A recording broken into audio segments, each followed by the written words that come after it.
Ford leverage global partnerships to grow their business around the world. My question to you, Bernie, is China interested in helping Ford leverage global partnerships?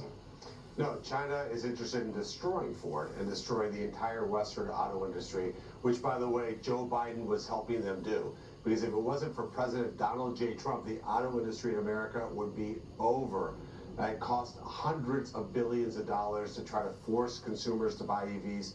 So what we're doing with the bill that we introduced today is hermetically sealing the U.S. market so that the predator Chinese Communist Party can't destroy our auto industry and create roving surveillance devices, which is what their cars are.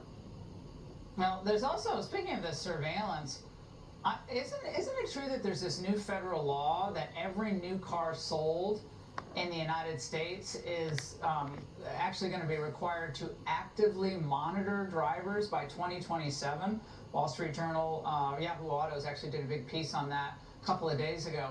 All this technology in the vehicles to watch what we're doing inside the vehicles, well, what is that?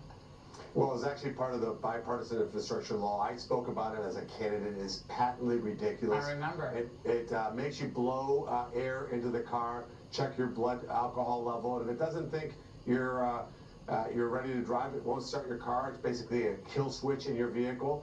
It's totally absurd. It adds immense cost to the vehicle, and it fails probably 80% of the time. Let me say that again. It fails 80% of the time. Imagine you can't start your car because your car thinks you're impaired. It turns the entire country into drunk drivers. It's totally absurd government policy. Yeah, well, back to this issue of China and the coming into our market. The free traders will say, oh, well, you're being restrictionist. You're being protectionist. But is there any free market in an auto industry that will sell at a loss until they put you out of business? How is that a free market? Well, it's not a free market. And by the way, those are the same people that mocked President Trump and his tariff policies. With, by the way, of course, President Trump was 100% right. As a result of his tariff policies, we're seeing $50, $60, $70 billion in investments coming to the U.S. We've moved from 50% of the cars sold in America to be made in America, from 50% to 60%.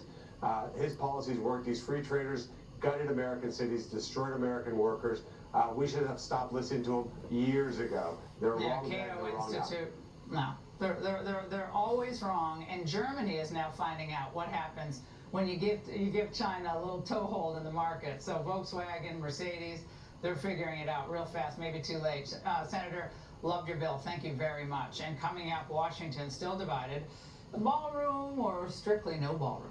And a popular podcaster offers the worst dating advice ever. Seen and unseen. Raymond Arroyo is next.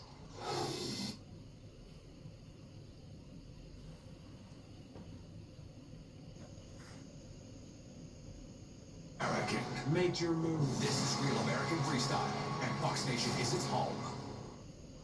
It's time for Seen and Unseen, where we reveal the stories behind the headlines. For that, we turn to Fox News contributor Raymond Arroyo. All right, Raymond, Democrats on the Hill, they're getting all worked up over Trump's cabinet secretaries. Woo!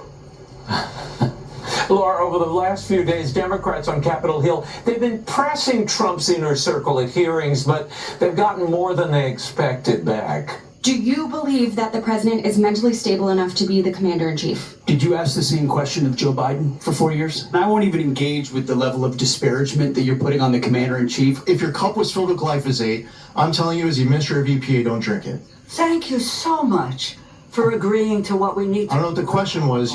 You're holding up a cup saying glyphosate. Don't drink it. Don't inject it. Maybe you should try doing that. I love Rosa DeLauro at hair.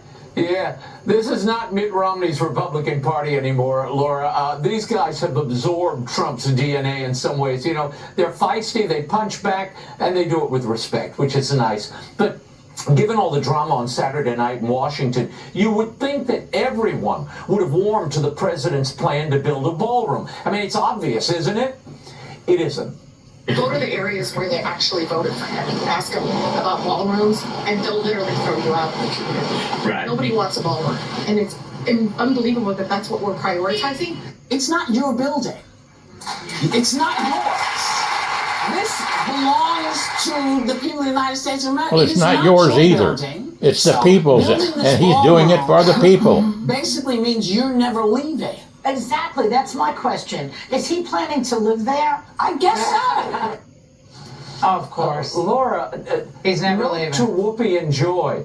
There's a balcony called the Truman Balcony on the back of the White House. The Trumans didn't live there. They actually moved out of the White House. They may call it the Trump ballroom, but I bet he and Melania will not be in residence. I mean, this is crazy. You need it. Given the security challenges, it would be better to have everybody, particularly high-ranking officials, in a secure They don't facility. care. They do not care if Trump is shot at, if Trump's hurt, if his cabinet's hurt, if 10 people rush the magnetometer. They do not care. Now, if someone had threatened or gotten close to Obama or Biden or Kamala, they would. I actually think they would have tried to outlaw the Republican Party. They'd be really mad. But with Trump, it's fine. They don't care. Well, I mean, when you have a plan on the table, execute the plan. Okay, I need to tell you about the Call to Daddy podcast host, Alex Cooper. She's attracting attention for her provocative dating advice. Here's what she's advising single young women to do when it comes to dating. When people on TikTok are saying no kissing on a first date, no, I completely disagree with you. Well, sometimes I them on the first date. How about that one, TikTok? So kiss them the first date, sleep with them the first night. Like, I don't care. You have to go based on what feels good to your body and what feels right to you. Wow. Yeah, how do STDs feel to you, sweetie? Why do young women look up to this wearying filth peddler, Laura? I mean, STDs are exploding in the country. We had 2.4 million new cases in 2023, which is the last time they had numbers for this. This is the worst thing you could advise young people to do. Just hook up with whoever you meet at a bar. Now, the good news is there are a lot of people who are rejecting this. It's mindless for them. It's not fulfilling. People are looking for something a lot more meaningful, and there's always going to be hookup culture. That's like that's nothing new. She's like really old to that. I mean, you can watch a Sex and the City rerun from 1994, and that's the same advice, right? So like that's like nothing new under the sun. But Laura, Cooper's in a position, no pun intended, to encourage dating that leads to marriage and families. According to the Institute for Family Studies, only 31% of young adults are actively dating once a month or more. We need to encourage that, not hookups that lead to heartbreak. This is a stupid idea. Go out and meet people, find the values that cohere, build a family, build a future, and find your purpose. It works. Well, Raymond. Where were you the other night, Laura? Oh, well, Tell me where you were the other night. Last night was the dinner for the king and queen, and it was a beautiful. I've got to say, I've been to a lot of nice things. This was one of the most beautiful nights, and it reminded you of the grandeur of Washington, but our history with obviously our anniversary coming up of our independence, and to have this. Can we bring up the sound on this so Raymond and everyone can hear it? This is the ending. Let's play the whole thing.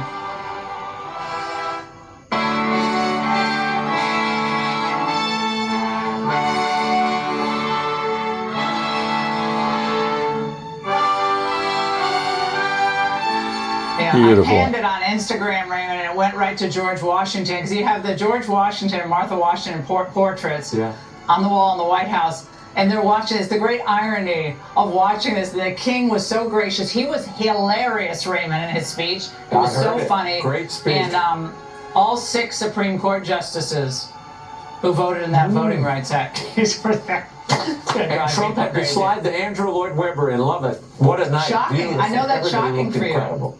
you. Interesting, Raymond. They started with Imagine by John Lennon.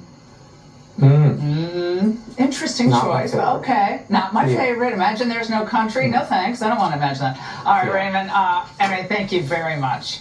All right, that is it for us tonight. Make sure to follow me on social media. I have a lot more videos up there of last night. Jesse was there, and Greg was there, Brett was there, Ainsley. We had a lot of fun, as were a lot of other amazing Americans, and the military was the most impressive. Jesse Waters takes it from here.